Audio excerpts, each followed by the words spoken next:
My name is Charlotte Grant, and at the age of 60, I walked across a stage to receive my master's degree. 6 years of night classes, stacks of textbooks, countless cups of coffee, and weekends spent studying instead of socializing had all led to this moment. I had pictured it so many times, the proud faces of my family in the audience, my children snapping photos, my grandchildren waving. Instead, as my name was called, I looked over and saw 6 empty seats.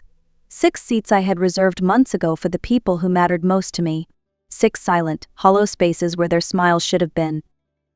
I gripped my diploma folder tighter, forcing myself to keep walking, to keep smiling for the crowd of strangers who applauded politely. This was supposed to be the day we all celebrated, a day that proved it is never too late to chase your dreams. Instead, it felt like a private victory and a public heartbreak. If you have ever worked years for something, sacrificing your time, your energy, and even pieces of your personal life, only to have the people you love most dismiss it as just a ceremony, then you already understand the ache that lodged in my chest that day. When I left the stage, I glanced toward the exit doors, hoping they might walk in late, maybe holding flowers, apologizing for the traffic or some small mix-up, but no one came. I stood outside in my cap and gown, other graduates posing for photos with their families, the air filled with laughter and congratulations. I adjusted my tassel, smiled for a photo taken by a kind classmate, and told myself to hold it together until I got home. That night, sitting at my kitchen table with my diploma propped against a vase of wilting grocery store flowers I had bought for myself, I realized something had to change, and it started with me. Before I ever became Charlotte, master's degree graduate, I was simply Charlotte, the dependable one. The woman who got married at 20, raised 2 children, worked full-time at the local bank, and quietly put her own dreams on a high shelf, collecting dust for decades. I had always loved learning. In my early 20s, I planned to go to graduate school right after earning my bachelor's degree. But life had other plans. My husband, Thomas, and I married young, and soon after, our son Brian was born. 2 years later, our daughter Lydia came along. Bills stacked up faster than paychecks, and the idea of continuing school felt selfish, almost impossible. Thomas worked long hours at a manufacturing plant, and my job at the bank became our steady anchor. Somewhere in between soccer games, parent-teacher conferences, and late-night laundry, I convinced myself my dream could wait. It waited for 40 years. When Thomas passed away after a sudden illness, the house felt both too big and too quiet. My children were grown with families of their own, busy building their lives. For the first time in decades, I had time that wasn't dictated by someone else's schedule. That's when the old dream whispered again. I wanted to go back to school not because I needed the degree for a career boost at my age, but because I wanted to prove to myself that I could still do it. I enrolled in a part-time master's program in business administration at the local university. The schedule was grueling. I worked 8 hours at the bank, then drove straight to campus for classes from 6 to 9 at night, 3 times a week. Weekends were for research papers and group projects. Dinner was often a quick sandwich eaten at my desk, and my living room became a second library. There were times when my energy ran so low I questioned why I was putting myself through it. Brian once joked, "Mom, are you trying to become the oldest MBA in town?" Lydia laughed and said, "You're always so serious now." They didn't mean to be hurtful, but their words stung. Still, I reminded myself that I wasn't just doing this for a piece of paper. I was doing it to keep a promise I'd made to the young woman I used to be. Over the years, I missed more family gatherings than I cared to admit. Birthdays, Sunday dinners, casual coffee dates I often had to decline because of assignments or exams. I thought they understood. I believed they were proud of me, even if they didn't say it out loud. And as graduation approached, I imagined all those missed moments would be worth it. We would finally share in the joy of what I had worked so hard to achieve. Once the university sent out the official graduation date, I circled it in red on every calendar I owned. June 12th. That day became my beacon, the reward at the end of a long uphill climb. I immediately reserved the maximum number of guest seats, 6. 1 for Brian, 1 for Lydia, 1 for my sister Evelyn, and 3 for my grandchildren, 2 from Brian, 1 from Lydia. I pictured them sitting together in the audience, waving at me as I walked across the stage. I wanted the day to feel special not just for me but for all of us. After the ceremony, I planned a dinner at Bella Rossi, an Italian restaurant downtown with warm lighting, and a menu full of dishes I couldn't pronounce but had always wanted to try. It wasn't cheap, but I told myself, you've earned this. I put down a deposit to reserve a large table by the window where we could see the city lights. I also booked a hair appointment and a makeup session for the morning of the ceremony. I don't usually indulge in those things, but this was a once-in-a-lifetime milestone. In a small boutique I rarely visited, I found the perfect dress, navy blue, with delicate lace sleeves that felt elegant without being flashy.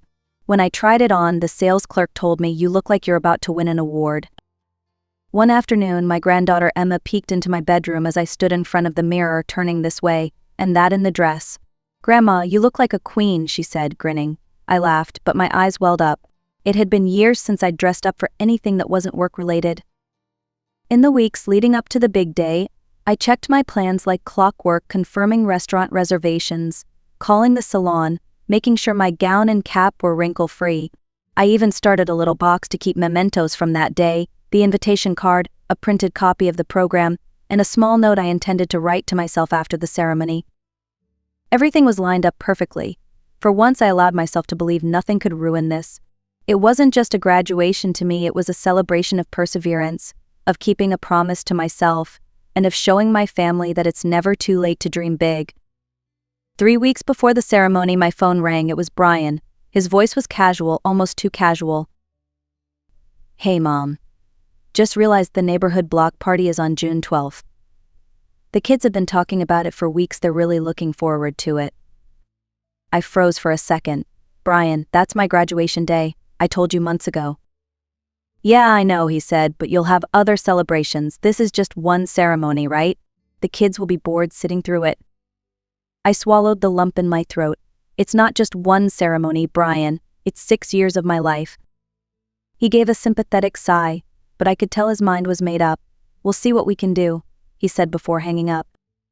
2 days later, Lydia called. "Mom, I hate to say this, but Mark's parents are hosting a big family barbecue that same afternoon. They're flying in cousins from out of state. It's kind of a big deal." "Lydia," I started, but she interrupted. "I'll try to come to the ceremony if I can, but I can't promise. The kids really want to see their cousins." The words "try" and "can't promise" echoed in my head long after we hung up. I sat at my kitchen table, staring at the neat little list I'd made of confirmed guests. Suddenly it looked fragile, like it could crumble with the slightest touch. I told myself Evelyn would still come. She'd been my rock through the years, always cheering me on. And Lydia had at least said she'd try.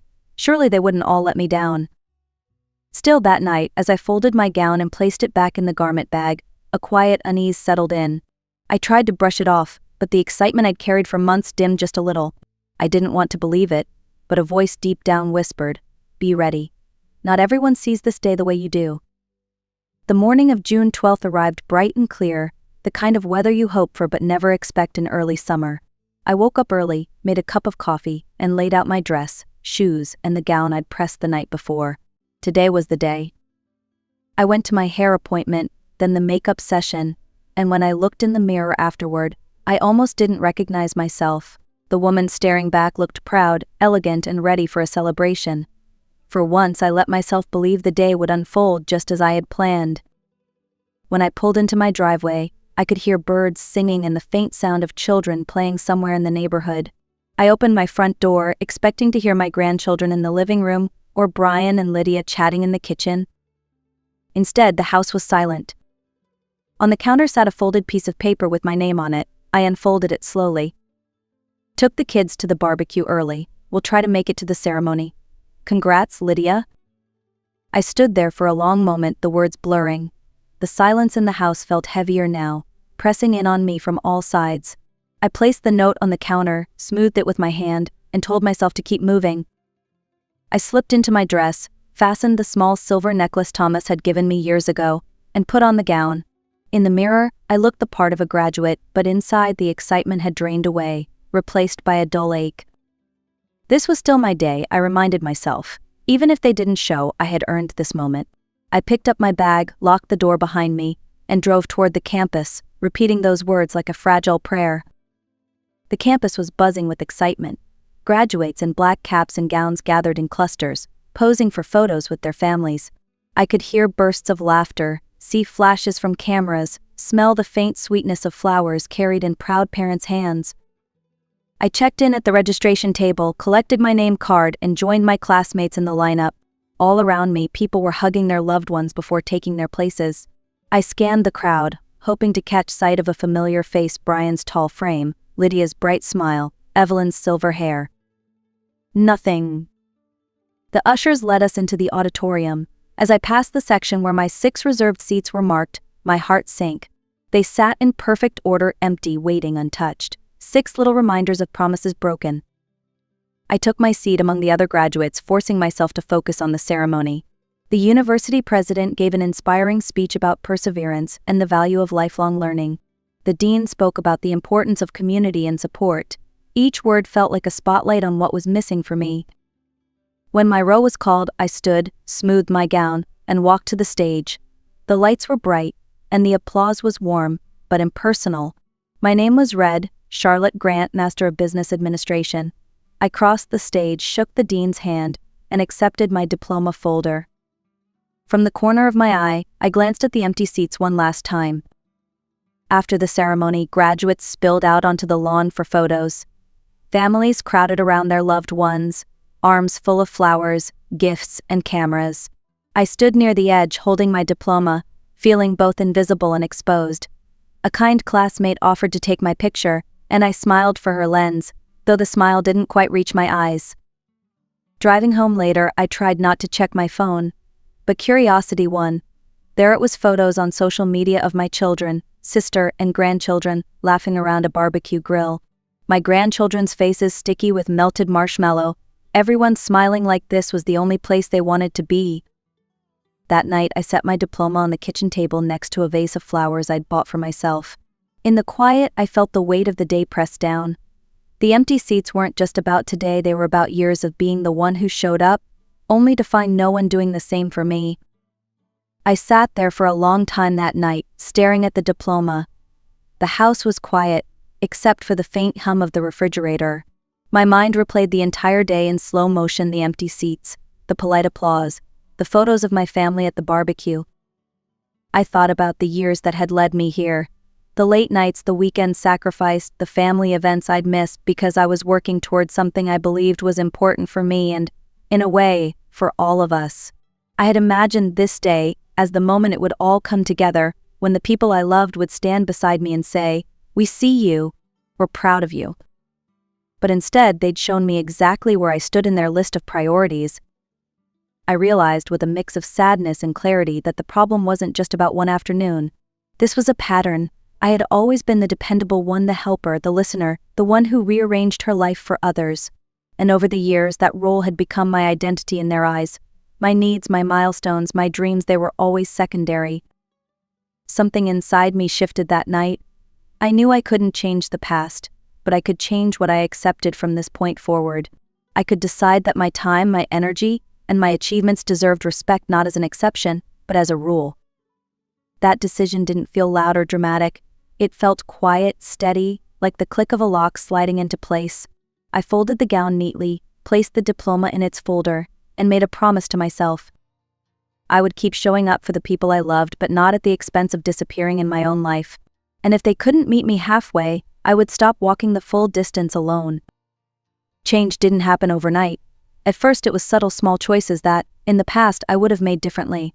When Brian called one Saturday morning, asking if I could watch the kids so he and his wife could go to a last-minute event, I told him I had plans, and couldn't. The truth was, those plans were just a quiet afternoon at the library and coffee with a friend. But they were my plans, and I kept them. When Lydia hinted about me hosting Thanksgiving that year because it's easier at your place, I suggested we rotate hosting duties from now on. She hesitated, surprised, but agreed. It wasn't about being unkind or withdrawing from my family. It was about creating space for my own life to matter. And the more I held that boundary, the more I noticed a shift, not just in how they treated me, but in how I felt about myself. They started calling ahead with real invitations instead of last-minute expectations. Conversations became more balanced. They asked about my work at the bank, about my classes, about the book club I'd joined. It felt different, healthier. There were awkward moments too. Once, when I declined an invite because I had a weekend trip planned, Brian said, "You're really busy these days, Mom." I smiled and said, "Yes, I am, and I like it that way." For the first time in years, I felt like my life wasn't just an extension of theirs. I was living for me and they were learning to see me as a whole person, not just the role I filled in their lives. 6 months after graduation, I came home one Saturday afternoon to find my driveway full of cars I didn't recognize. My first thought was that someone had the wrong address, but when I opened the front door, a chorus of surprise filled the air. Brian stood there holding a cake decorated in navy and gold, the colors of my university. Lydia was beside him, carrying a bouquet of lilies, my favorite flowers. Evelyn was in the corner with her camera, snapping photos, and my grandchildren ran to me, hugging my legs. "We wanted to do this months ago," Brian said, "but well, we didn't. And we should have." Lydia stepped forward. "We're proud of you, Mom. We should have been there that day. I'm sorry we weren't." The room was warm with the smell of pasta and garlic bread. My dining table was set for a feast, and the walls were decorated with printed photos of me in my cap and gown, pictures I didn't even know existed, taken by a classmate who had sent them to Evelyn. As I cut the cake, listening to my family laugh and tell stories, I realized this wasn't about erasing the hurt of that day. It couldn't be undone, but this was about acknowledgement, about them seeing me in a way they hadn't before. It wasn't perfect, and it was late, but it was a start. That evening, after everyone left and the house was quiet again, I sat at the table with a slice of leftover cake and thought about the past year. The diploma hanging on my wall was a reminder of perseverance, but the real achievement was something less tangible. I had learned that my worth isn't defined by how much I give to others at the expense of myself. It's defined by how much I respect my own time, dreams, and boundaries. That doesn't mean loving my family any less, it means loving myself enough to expect that love and respect to go both ways. The empty seats at my graduation had felt like rejection. Now I see them as a turning point, a moment that pushed me to stop waiting for acknowledgement and start building it into my life, whether others showed up or not. If you've ever been taken for granted, I hope my story reminds you that it's never too late to stand up for yourself. Celebrate your milestones, protect your boundaries, and don't be afraid to be your own loudest cheerleader. If you've ever faced something similar, share your experience in the comments. And if this story resonated with you, like and subscribe for more stories about resilience, family, and finding your voice.